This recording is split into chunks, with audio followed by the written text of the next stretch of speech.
Good afternoon. My name is Oussama Badad. I'm lead geneticist at Trilogene Seeds, co-founder and chief science officer at GrowMix Inc.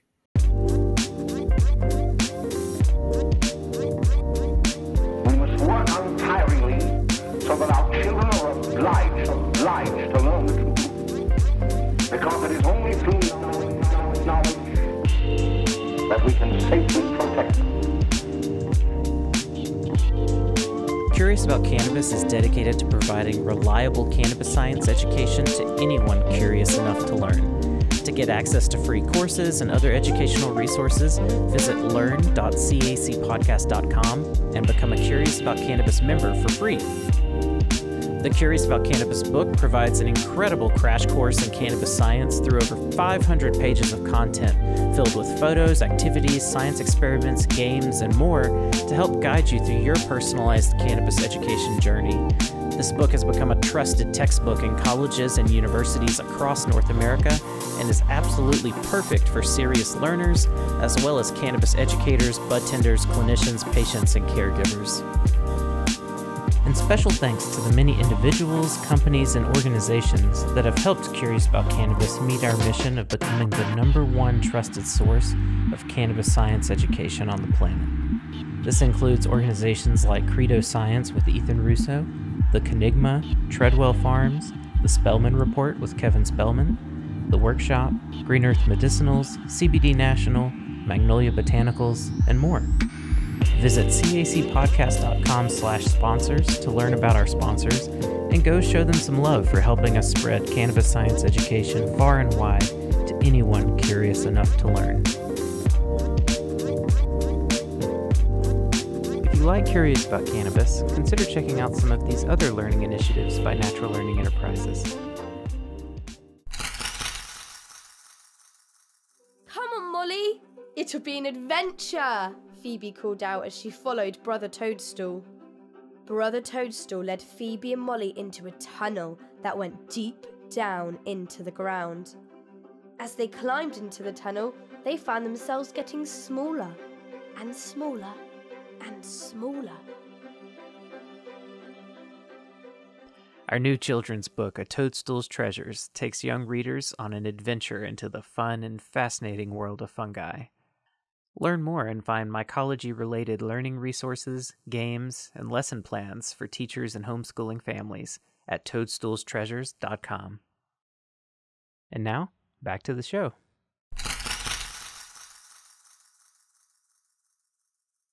Hey everybody, this is Jason with Curious About Cannabis. Thanks so much for tuning in once again. Today I am joined by Oussama Badad, who is the lead geneticist at Trilogene Seeds. We're here to talk all about cannabis genetics, and I'm really excited to get into it. Thanks so much for being willing to spend your time today to come on the podcast and talk about DNA and anything else that we get into today. I'm really excited.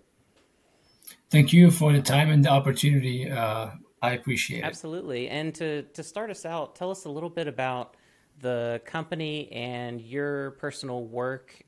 We've talked off camera quite a bit about some of the projects that you've been working on, some of the different types of genetics that you've been working on developing.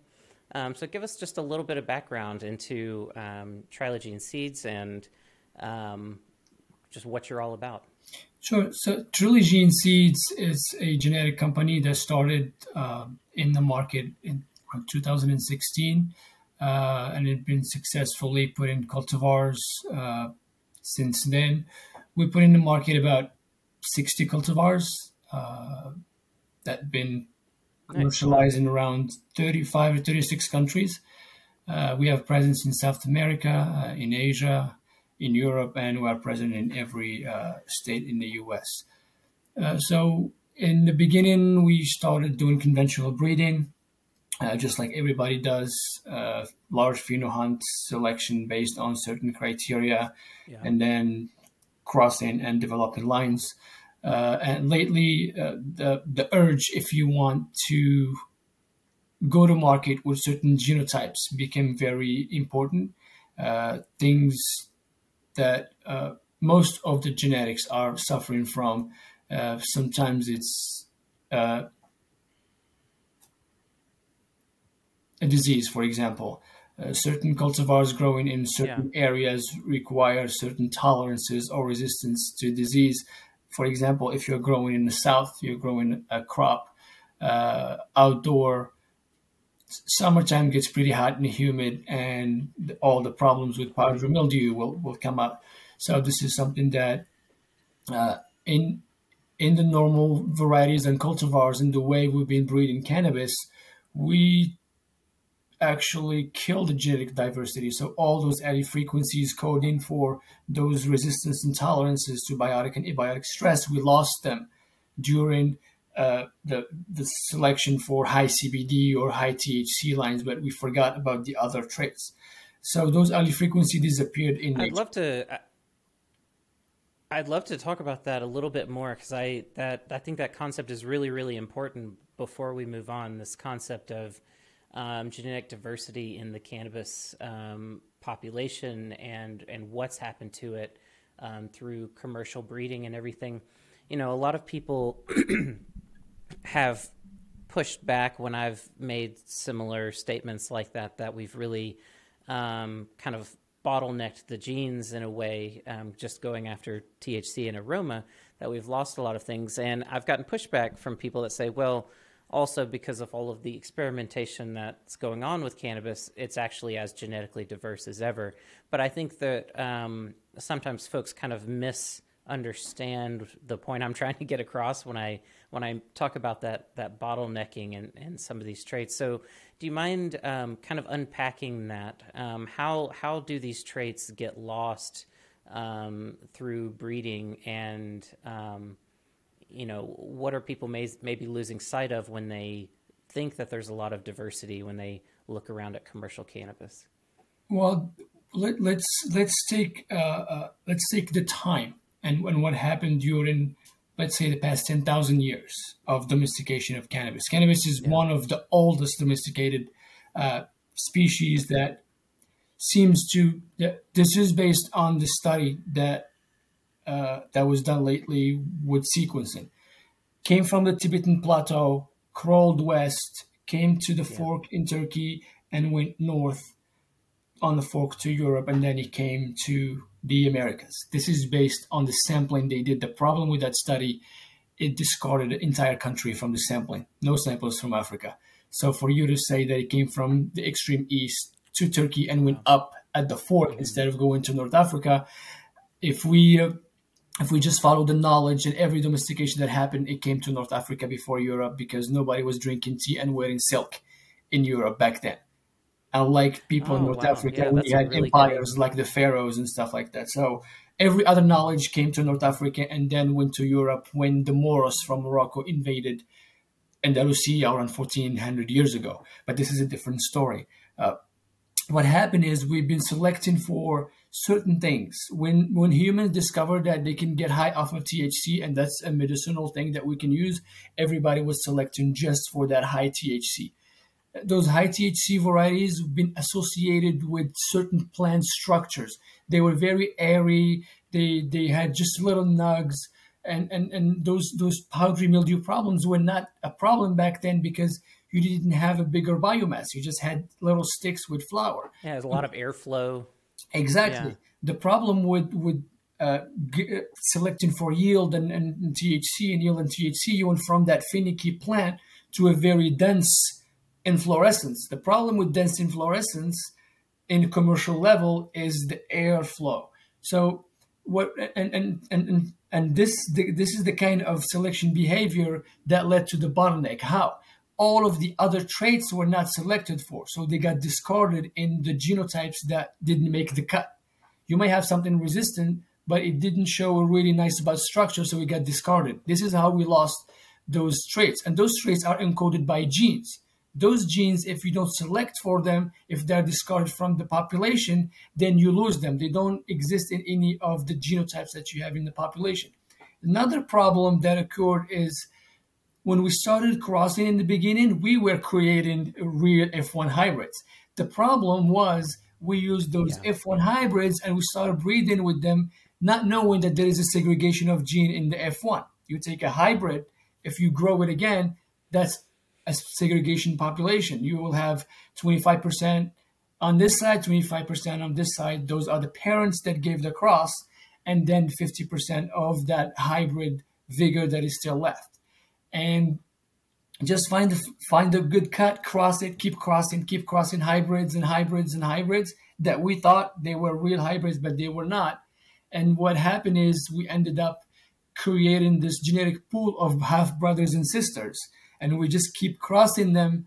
And now we're facing all of these new problems of consanguinity. It's just like in humans. If you keep crossing something that is very similar, maybe the look is different, but that's a whole different thing. The phenotypic plasticity of the plant could give you so many phenotypes from the same genotype, because they're not only coded by genes, but there's other factors controlling, as transcription factors, DNA methylation, and all the epigenetic markers that regulates gene expression.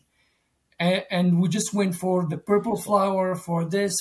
And now if you look at the commercial lines, they're all descent of a gelato or of a cookie, or and it's just different phenos from the same genotype, but people thinking they are different and they keep crossing them. But basically what you're doing is just an inbred line of one generation. Yes. Yeah. So that was the problem that led to this bottleneck of genetic diversity. And this is where Trilogene comes with a little bit of technology, that if the allele frequency does not exist in nature, we can cross all year long. We're not going to be able to create it.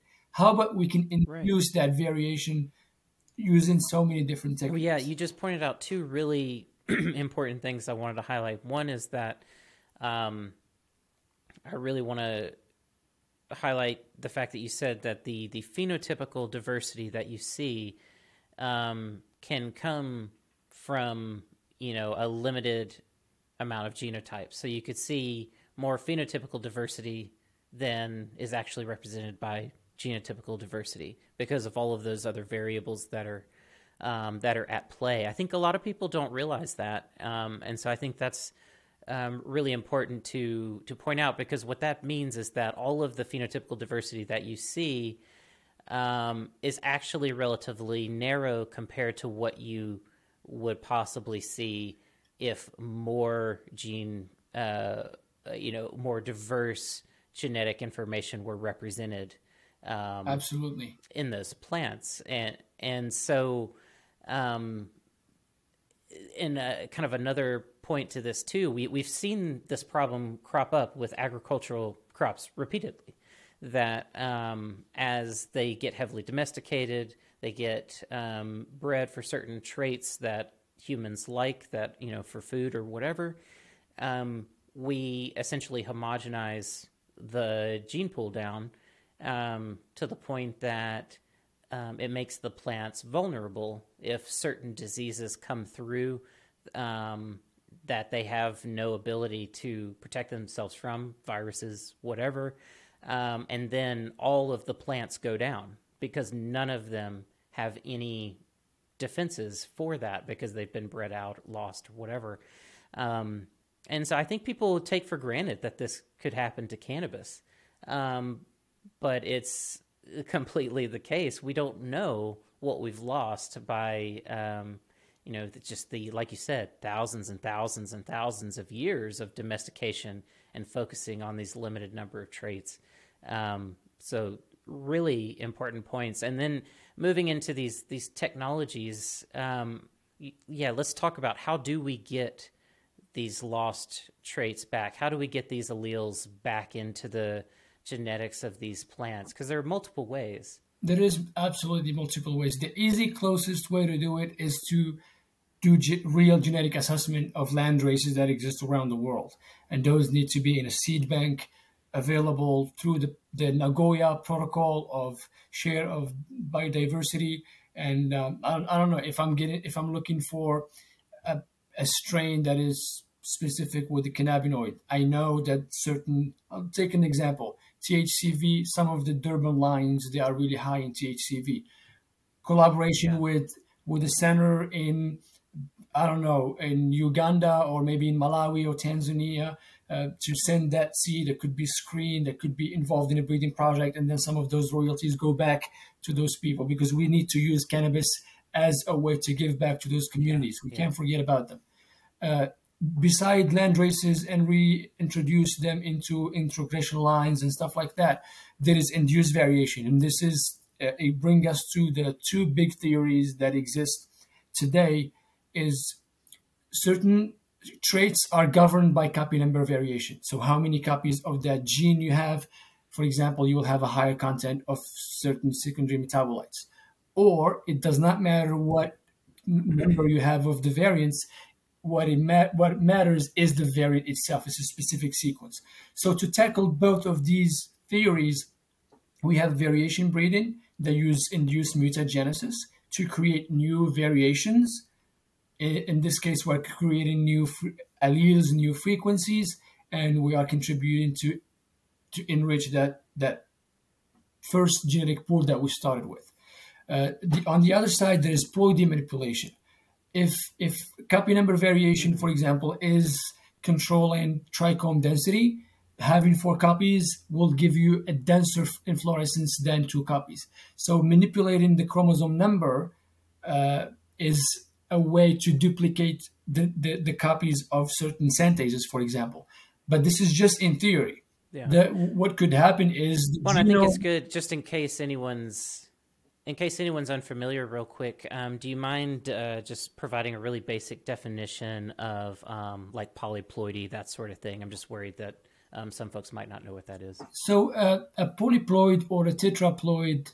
So a polyploid is a plant where you may have different levels of ploidy. Cannabis normally is a diploid plant with 20 chromosomes. Mm-hmm. A polyploid plant might have a tetraploid here. It depends on how you created it. It may have different kind of ploidy levels. A tetraploid will be a true 40 chromosome, pure duplication of the initial 20.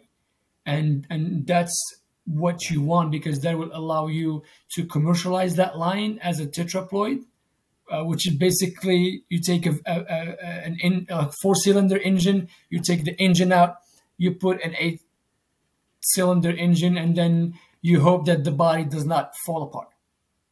In certain cases, when you duplicate all the genomes, even the size of the leaves grows. Everything is, it just makes the plant bigger. It makes bigger plants, and scientifically, we hope that the translation of the biomass will be also in the cannabinoid content, in the terpenoid content, in the trichome density, in the inflorescence. So we have those genotypes in flowering right now, and we're excited to do the phenotyping so we can actually appreciate what we did with those. Those are the polyploid, tetraploid, diploid. Also, the mutant that we create, why we call them mutants, because they're issue of mutagenesis, where basically we induce variation. How? DNA is a bunch of A, T, Gs, and Cs on a certain order. And what we do is we switch a T for a G, or we switch a C for an A, and we hope that we create a new protein that will give a different outcome. So these are the two, I would say, mid-range technology that we use to do genetic improvement. The other part of this genetic development is when we establish a baseline and there is everything that we need in there except one single trait, that variety will go into a gene editing program that we know the gene, it's mapped, we know the address, we'll design a guide RNA for it to target that gene. And I don't know if you want me to develop this, or because this is a pretty cool part of cannabis breeding. This is like where everybody... It is, yeah, and it's fascinating. It's really fascinating, and I want to make sure we kind of go through it slow and unpacking things, just so everyone can really follow everything. So now we're talking about not just breeding in land races and trying to get traits back into these commercial varieties that way, but actually trying to manipulate DNA directly in different ways. And so if you did know exactly what alleles you're trying to manipulate and everything, and you're moving into the direction of gene editing, how does that technology work? You know, are we talking about CRISPR and getting into that sort of thing, which I think probably a lot of people are at least familiar with that phrase, CRISPR, or are we talking about something else? So for gene editing, we are going two directions. If we usually you don't only breed to put things in, you want to breed to take things out. Yeah. Bringing things in are easier than bringing things out, because when you bring that one thing out, conventionally you are bringing out a lot of things, especially if you have a trait that is controlled by a QTL where the genes are very close to each other's, and there is no way you can break that. What would be what I call this, a disequilibrium, linkage disequilibrium. It's a bunch of genes that are so close to each other that they get inherited together. You cannot break them. You can cross. Okay. It's very sticky complicated. genes. Yeah. So how can you take one gene out of all of those and snip it out? I'll give you an example. For powdery mildew, there is a recognition between the plant and the pathogen. So if you have an MLO gene, you are susceptible to powdery mildew because of that entire interaction and recognition between the pathogen and the plant. So how about we just snip out that gene? We don't want it. If it's in my line, if I take that gene out, my line will be perfect. I don't need to cross for this. If the gene is mapped, which means I know its position in the genome, and it will only work if the gene of interest is mapped and we know its function, we know where it is, because we need the address. Yeah. So when we know the address and everything, now comes how can you design something to find that gene within the genome and modify it so it's not working? This is exactly what gene editing is, which is different from GMOs. I just want to do something really quick so people understand. The GMO is when you I was going to lead to that. Yeah. Yeah. So it's when you take a foreign piece of DNA, you put it in a vector, you transform a bacteria, and that bacteria gonna transform the plant, injecting that entire cassette of foreign DNA plus other gene into your line. Gene editing using CRISPR or RNA interfering is simpler than that. What you're doing basically is you're editing something that already exists. I'm just going to change a couple of bases so I stop it from working. This is the difference. And the USDA been working with gene edited plants to allow them to be in the market, and a purple tomato was successfully put into market, and we are the second company with a hemp variety in this process. So just to explain to you how we got to that line. So THC is something really important for hemp growers. Someone who is growing 5,000 acres of hemp, the last thing they want is their crop to go hot. USDA comes in, you need to remediate this or you have to destroy it. So what if we can take the THC synthase in the hemp lines and we just snip it out? So that's what we did using RNA interfering. So just the way it's called, it's based on interference. So basically what we did is we went to the gene, THCA synthase, that codes for THCA, and we went to the promoter. The promoter is the part of the genome that is always upstream a gene, and it's always involved in the regulation of that gene. And we went to the cis elements that starts the transcription of that gene, and we blocked it. Well, basically what we did, we went to the lock and we didn't even change the lock. We put a key in there and we broke the key. Like jammed it. Yeah. So what happened is when that gene wanted to work, it requires a transcription factor that needs to map into that cis element to start the transcription. So if you're coming with a key and you're trying to open, but there is already a key that we designed that looks exactly like the original one, but it's a little different, just a little different for that transcription factor to not recognize it. And that way that gene is not getting expressed, you don't have THC. Look at the value of this. Not only the farmers will have a peace of mind growing the variety, but insurance companies don't have the liability anymore of the crop going hot, and they can offer crop insurance, which is non-existent in the cannabis industry today. So this is how technology can solve problems. And I think one thing that is worth highlighting here of like how you kind of get from idea all the way to the sort of, you know, finished project. You mentioned that you can't just kind of go basically willy-nilly editing genes. Like, this is very specific to things that have been well studied, well mapped, that you have a clear sense of their function, and all of that. So I just wanted to highlight that, because I think sometimes people have the idea that you can kind of just go in and you know, tweak around with anything that you want. So I just wanted to highlight that you really have to know what you're going after, what that thing does. And it takes a lot of research and studying before you ever get into the gene editing. Absolutely. You know, to understand what the possible repercussions of editing that gene might be.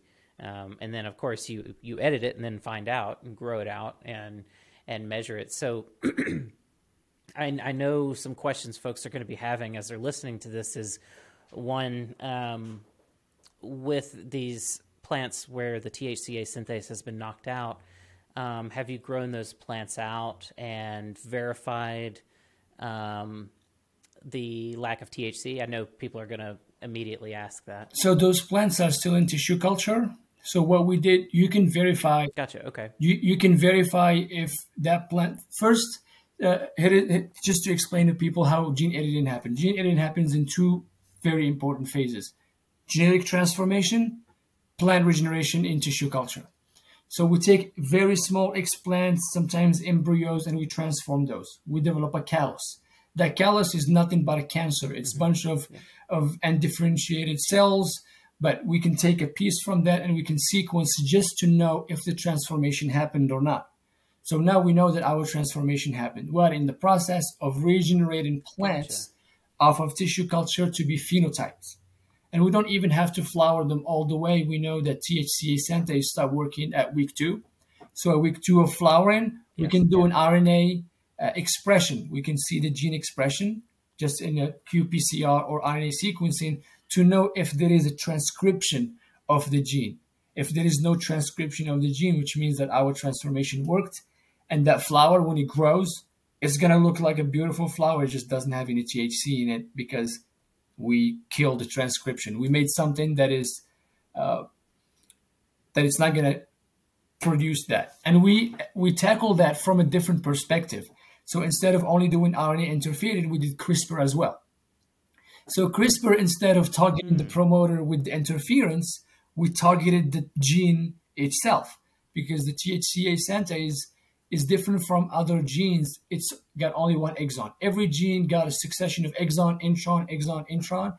Introns get removed in the maturation of the RNA, and then what get expressed is the exons. THCA synthase, it's nothing but a long intronless gene. So anywhere you can hit, you can create a codon stop or a frame shift that will make that entire RNA goes to be degraded instead of being translated.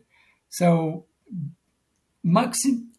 this way we maximize the possibility of getting transformed plants, and it's also a way to diversify IP. We don't only produce seeds, we produce a very strong IP. We have, in collaboration with Rapid Genomics, we developed a panel for mutagenesis to be able to do early screening. If I want to grow 20,000 plants, it's really heavy to grow it, flower it, dry it, cure it, and phenotype it. That's a lot of money. But if I can genotype 20,000 plants at a seedling stage after a week from germination or 2 weeks, I can select based on the genotypes the ones that carries the mutations that I want, because I'm comparing them to the normal plants using gene mapping. These are the technologies that personally I've been using. I came from the soybean and the olive industry. We worked in gene Yeah. discovery. We do a lot of mutations, and then we genotype by sequencing and do genome-wide association studies, different mutants with something that pops up and it's new, the algorithms, they can do the association, and that's how you map genes to get them ready for gene editing. So we do the process from A to Z. A lot of sequences, we generate a lot of IP in terms of DNA and processes, because you can't only be a genetic company. There is so many people around you Yeah. crossing and getting a cut from here and cut from there. We try to bridge the gap, bring the science to the garden, and it's been successful. We found some pretty cool genotypes that we are putting in. You can't just create it and throw it in the market. People may get, but we want to make sure that it's stable, that it's not doing something it's not supposed to. Yeah. Those mutants, they're going to be released in the market in 2024. We found some pretty good in our early R&D on some hemp lines that tested 22% CBD pre-harvest. Nice. Wow. So those, they will finish around 28%, 29% CBD content, which is unheard of. And also quite these high. mutants, Yes. That's they some hemp flower is looking more and more like ganja flower, just from that process of mutagenesis. You are hitting genes even involved in the plant structure or inflorescence structure, and those genes, they take mutations easily, just like the outback bastard, the dogfoot. All of these are mutations that Yep. been isolated. And what we're doing, we're just doing high throughput mutagenesis coupled with genotyping by sequencing, so we don't have to flower and process everything. And what people needs to know is the genotyping is cheaper Fascinating. than phenotyping. Absolutely. To phenotype a flower, you're around the $100 test per sample. If you want to look at Yeah. cannabinoids and terpenoids and all of this. But if you want a genotype, it's a fraction of that price. And it's allowing you, for example, the panel that we are using with Rapid Genomics is 120 genes at once. I can screen for 120 traits at once. And our process is simple. If the gene sequence looks like the mother plant, I don't want that genotype. If that sequence does not look like the initial variety that we modified, that's what I want. That one could go to phenotyping. And it's, instead of growing 20,000, I'll be growing probably 100. Yeah. Wow. It's really fascinating to think about how breeding and cultivation is evolving so quickly, not just in the cannabis space, but broadly.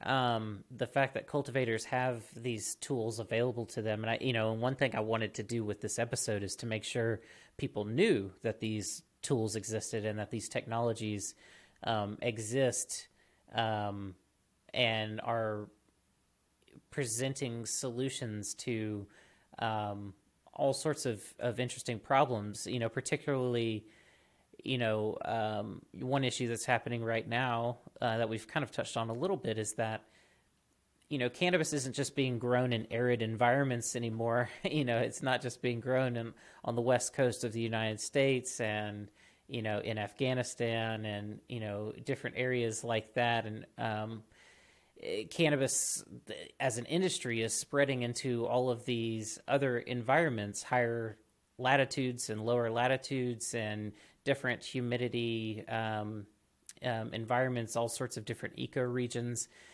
And that presents challenges, unique pest pressures, unique microorganisms that the plants have to deal with, unique environmental stresses in general, even just related to weather. I think about places close to areas that have hurricanes, for instance, or high winds. These are all different things that plants use different genes to adapt to. And so it's really fascinating to think about, and something for everyone listening that I really want you to think about is to make the most out of these technologies, you really have to understand what information is valuable to you and what questions you really need to be asking. And so this idea of like, well, did you know you can genotype your plants versus phenotype them and at a lower cost, and even possibly get you a lot more interesting information than just knowing, for instance, your cannabinoid ratios or something like that. So I think this is really cool. I wanted to touch on tissue culturing because you mentioned that, we've kind of gone through this process. Once you get the genes edited, you verify that the transformation was successful. I think a lot of people have some misunderstandings about tissue culturing. My exposure to it has been in research environments, so small scale, kind of just lab experiment size stuff, not really high throughput, large scale tissue culturing. And I know some folks have gotten excited about tissue culturing and have wanted to do it as an alternative to cloning and things like that, and have run into a number of problems. So do you mind speaking a little bit about, I guess, common misconceptions around tissue culturing, and also along the way just kind of explain what tissue culturing is and what that process looks like, and I guess its most appropriate applications? Well, tissue culture is, to make the decision, are you doing tissue culture or not? It's a big one, because why are you doing tissue culture? Are you using it to just do propagation? If your goal of tissue culture is just propagation, this is my perspective, and it could be biased. That's not a viable, not sustainable business model. Cloning will be much easier, less stomach cloning variation, less input, less money, and what have you. But if your goal from tissue culture is banking, is cleaning genetics, yes. If you are using tissue culture to do meristem cleaning and get viroid, virus, pest, pathogen-free plants, that's perfect. That's something we do. If your goal is to bank, which means keep genetic material in a very small space for a long period of time, yes, you do tissue culture. Yeah. If you are trying to do research, you're doing genetic transformation, you need to do tissue culture. If you are doing ploidy manipulation on axillary buds instead of seed, you want to go through tissue culture. The misconception that tissue culture gives you vigorous and more robust plants, that is not true. But where it's coming from the same variety that was drained by viruses in viroid, and it was still good, but you run it through meristem cleaning, and then you have a viroid clean plant. When you compare them, absolutely the yield on the clean one gonna be bigger because the plant is healthy. Of course. That's how, but people, they have the conception, oh, look at this, what they say, this was hunted in tissue culture. This is the expression that I hear. Oh, this is a hunted from tissue culture. You can't do phenohunting in tissue culture. What are you screening for? Like genotypes are different. Some of them will take tissue culture. Some of them won't even mess with it. Some genotypes, they don't like to be touched or manipulated or any kind of chemical inputs. Some very finicky plants. Interesting, yeah. And there is some other plants, you put them in chemicals, they work. You cut them, clone them, any way you do it. They root in tissue culture. They are impeccable. It's genotype specific. But just for people thinking that tissue culture is this magic stick, it's not. And it could lead to a lot of problems. I'll give you an example. A few years ago, there was a very, very big project in Indonesia about palm trees. So what they did is the tissue culture propagation of certain genotypes that were supposed to be grown on over 1 million acres. When they grow those plants and they started taking the kernels to extract the oil, it was a catastrophe. When they did the epigenetic study, they figured out that tissue culture process led to the loss of a transcription factor called good karma. So they picked the wrong meristem for generating the plants. Another thing that happens is DNA methylation changes. Wow. Also, another problem is somatostatin variation. When you put that plant with antibiotics and all controlled environment, genomes tend to move around. We call it genome rearrangement. They do rearrange based on what's going on around them, and you might get something like leathery leaves. And this is things that I've seen from traveling around. Wow. You can get a plant with a chimera that has had two different phenotypes in the same plant. So it's not only just a solution to everything. There is a lot of problem, and cannabis recalcitrance is a big one. Another thing about tissue culture, it's not cheap. It's very, very frustrating process. Relies on sterile conditions, very clean. Can be sloppy when you're doing tissue culture. You can't let you can't let anything compromise your space of work, because you have sugar, and any bacteria in contact with sugar in a tissue culture is just like heaven, and you're gonna have a problem.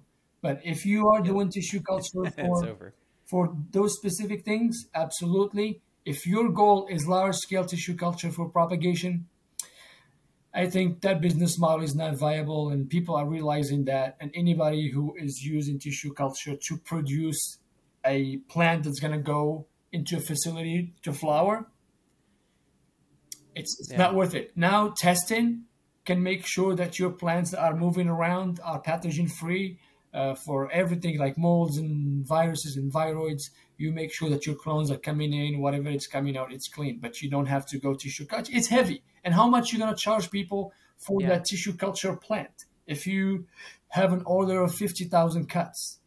Right. So it's economy of scales.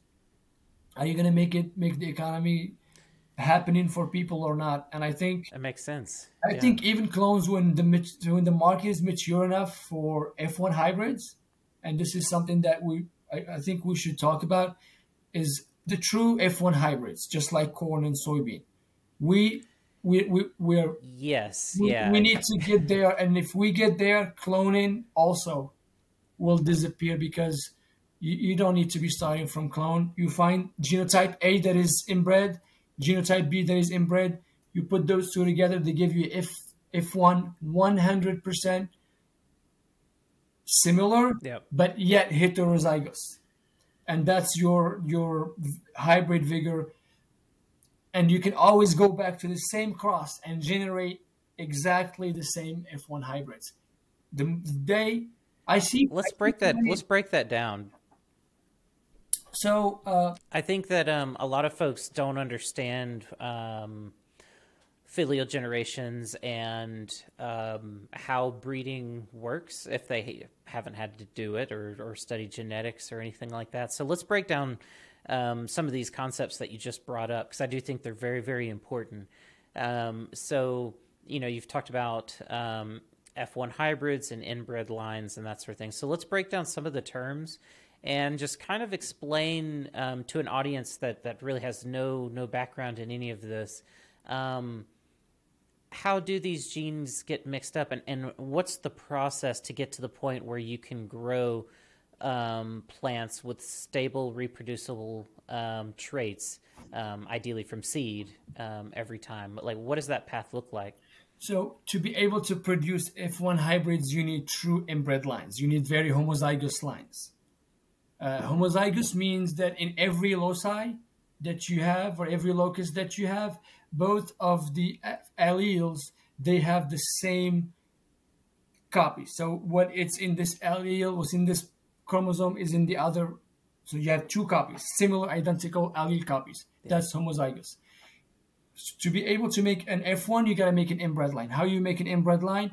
You find something that you like, and you do self-in, S1, self-in again, S2, self-in again, S3, until you have a homozygous line. How can you do this? Every time you cross, you sequence. And when you sequence, you can see if your line is homozygous or heterozygous. The moment your line is homozygous in most of the loci of interest, that will be an inbred line.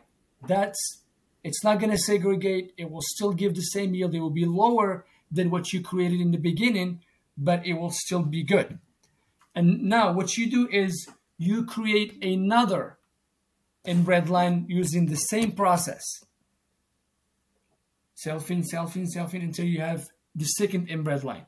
Now, when you cross two inbred lines, two homozygous line, what you have is an F1 hybrid. The F1 hybrid gonna be way better performer than the best of the two parents. That's what the hybrid vigor is. Yeah. And that F1 hybrid, you cannot grow it again, the seed from it or anything. You have to go back again to the initial cross and produce the same F1. Now the trick is, what is the combination of inbred line that's gonna give me the best hybrid vigor? That's when you start trying these two, start doing these two, but basically you start with something that is really different from each other.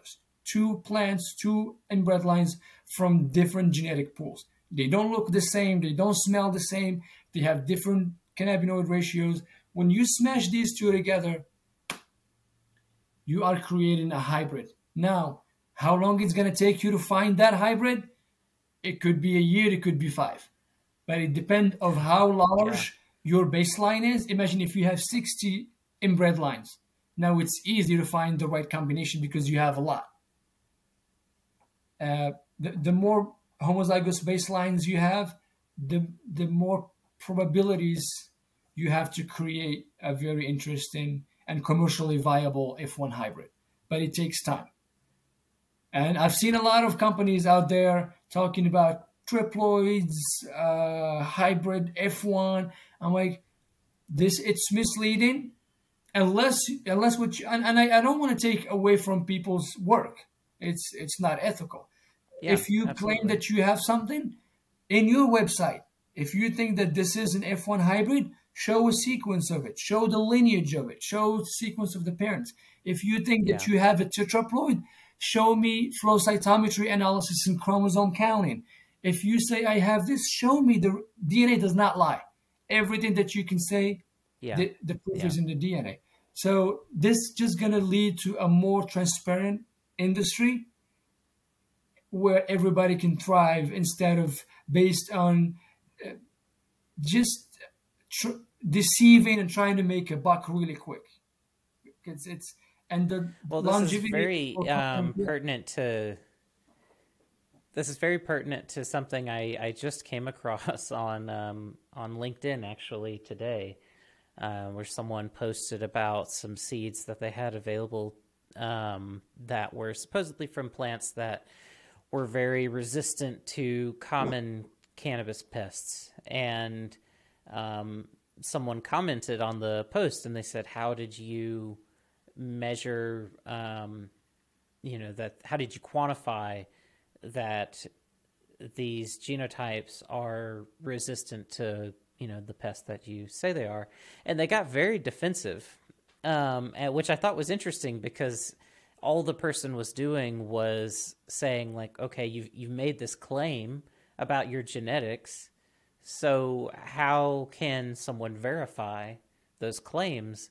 And so I think it's really important to remind people that there are ways to go about trying to verify some of these claims. And if someone hasn't done the work to actually verify their claims, then it's really just speculation. And seed fraud is immense in the cannabis industry. I'm not sure what your experience has been with it. I've had several bizarre experiences through the years in Southern Oregon back in 2019, I think it was, either 2018 or 2019. There was a bad batch, millions and millions of these F2 seeds got distributed to hemp growers. And so there were fields of mixed ratio plants growing everywhere. Every other plant would be a different THC CBD ratio. I mean, it was, from my perspective, it was really incredible because I got to go sample them, test them in the lab, and try to understand what was going on. And I was like, seeing all of this diversity emerge is kind of fun in a sense because it gives me a lot to play with. But it's terrible for the hemp farmers. I mean, it was a massive, lawsuit issue. Even people lost millions and millions of dollars over that. So, I mean, these are important issues that some people have a lot at stake. Why would you buy an F2? Like, at least they've been honest with you. They told they me lied, Like an F2 is bad news. Like bad news, yeah. If you want anything F2 is predictable, because an F2 means that someone bought the initial F1 seed and tried to make a buck and did the self-in to produce more seed out of it. So what you have, it's 3 different plants with 3 different ratios, and even like different canopies, monsters. Yep. The problem when you don't have regulation that is decent, you have this kind of behavior. Look what the FDA just did. They dropped the bomb on the CBD industry after 5 years of back and forth and analysis. They said, "Oh, sorry, it causes liver toxicity. Did you try aspirin?" I'm like, yeah, right. And when regulation stays away from the industry just so they don't get involved, you open the window to fraud. And the problem is, what we don't pay attention is consumer safety. You don't matter in this. Yep. Consumer safety is very important. And if we push weird stuff, they end up in shelves, they end up getting consumed. We lost the holistic part of and the medicinal part of the plant that we are trying to push. It's all gone. When you have companies treating their flower with ozone just so they can pass compliance. And do you know what ozone does and how it reacts to volatile compounds and creates formaldehyde in people's lungs? Yes. And epoxides and other things. And the hype. The problem is companies, they get behind those people and they hype them up. Oh, look at this technology. No, you're killing people because there is no body behind that is regulating things. It will be even better if we allow technology and research and development lead the legislation, not the other way around. Yeah. I mean, absolutely. It's it's really been frustrating to watch the hands-off approach that regulators in the United States particularly have had, because I agree, it really just creates this avenue for people to do whatever they want and get away with it for prolonged periods of time without any accountability. And fraud is already a significant issue in the natural products industry broadly. This was one reason why genetic testing was a really big deal in the natural products scene through the 90s and early 2000s, when it was really first kind of coming online, the ability to be able to actually check to know whether your herbs are actually the species that they're supposed to be. That's a relatively new thing. And that fraud is still happening. And in the cannabis space, there's just so many claims people make about plants, and people are so desperate to find genetics that will unlock this like magic door, that's going to give them the perfect yield and the perfect THC concentration or, perfect terpene profile or whatever. And they often get, very much misled by all of these claims being made. And a lot of times what annoys me as a scientist and an educator is that a lot of these companies pushing these bad claims will use science and use scientific terminology and lingo and things to try to make it sound like they're doing something that they're actually not doing.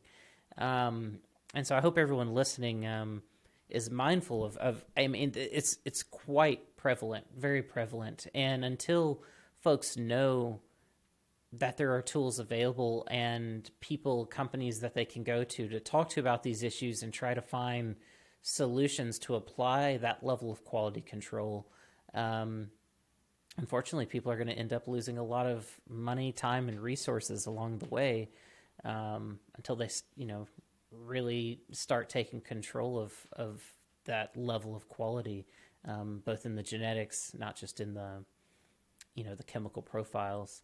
So I think this is all very relevant. And I also, what are your thoughts on, I know just working in genetics, there's no way that you haven't gotten this far without people feeling or expressing to you concern over the type of work you do. Because it's like you mentioned, like gene editing versus GMOs, people kind of have these buzzwords from pop culture in their minds, and they're like, okay, oh, now you're producing, like Frankenstein plants or something like that. So what's your kind of response to those types of reactions when you talk about, manipulating the genetics of plants and studying genes and all of that sort of thing? Because I know I've gotten it just in my work in biology, so I know you have to have come across it too. Usually when I have this kind of question, there is two approaches. I go with the approach that, first of all, if you use soybean, cotton, or corn in America, you're already using GMOs, first of all, because 80% of soybean, cotton, and corn that is grown and consumed by Americans today is genetically modified. The second reason, RNA interfering in CRISPR and gene editing, they're a little different from GMOs, and I explain why. And then also I say even GMOs, they don't have a problem. This is my opinion. I'm a scientist. I know GMO is not a problem. Yeah. If there is population starving in South Central Asia because they need a rice fortified with vitamin A, we should do it. There is no problem in consuming GMOs. All of this resistance and antibiotic resistance and all of these things were made by certain scientists. And this is my opinion. It could be biased. A lot of scientists didn't make it in this sphere, in this scene, either in academia or in private companies. They went to ethic groups. And their job is to put the baton in your wheel. So there is no, that's their job. Their job is to be critical and to be very skeptical and all of these things. But I am not telling people go eat GMOs. I'm saying GMOs are not as dangerous as what people are telling you. These are tools that humankind been developing and working hard on so we can help certain communities. If I can make a barley that is drought tolerance and it's a GMO, I'd rather those people eat that than starve and go to death because they don't have anything to eat. So the question is beyond GMO or not. It's let's sit and have a decent conversation about things that are very important. There is pros and cons. Yeah. So do you rather 500 million go dead because they don't have anything to eat, or worry that they will have an antibiotic resistance from eating that? Those people are dying. Don't have to worry about the antibiotics. They need to eat first. So these are the kind of answers I always give people. And I always tend to be a little aggressive when it comes to this because we've been demonizing science when we want, and we uplift it when we want. This is not how it works. Science is nothing but good for nature unless it's used differently. And what we are trying to do is use technology to solve problems. And that's all that it is. Well, that's a great way to put it. It's all about how you use the tools and what you're trying to do with them. And something you and I talked about when we first met that I really liked, in terms of your approach and how you were thinking about it, is we talked about how, these tools can be applied to support things like regenerative agriculture, and to support a path towards better systems overall in terms of how we handle food and medicine development and those sorts of things. And I think sometimes people feel that, something like genomic research and gene editing and things, that it's somehow like unnatural and divorced from pursuits that are trying to support the environment, support, higher qualities of life and everything. And it's always funny, you know, philosophically, I always point out, like, humans are not divorced from nature. And the things that humans do, I think it's kind of funny to think about things that humans do as unnatural, because it then posits this idea that somehow we're outside of nature, but this is all nature. Like, this is life happening, you know, and we are part of life doing its thing. And so I've always had trouble with that sort of a argument, or that sort of approach, that, you know, that something's unnatural. It's like, well, logically that doesn't even really follow. Like, what does that mean? And I agree. It all comes down to how a tool is wielded. You can build a house with a hammer, or you can break one down. And it's not the hammer's you know, fault. It's not, it doesn't make the hammer good or bad.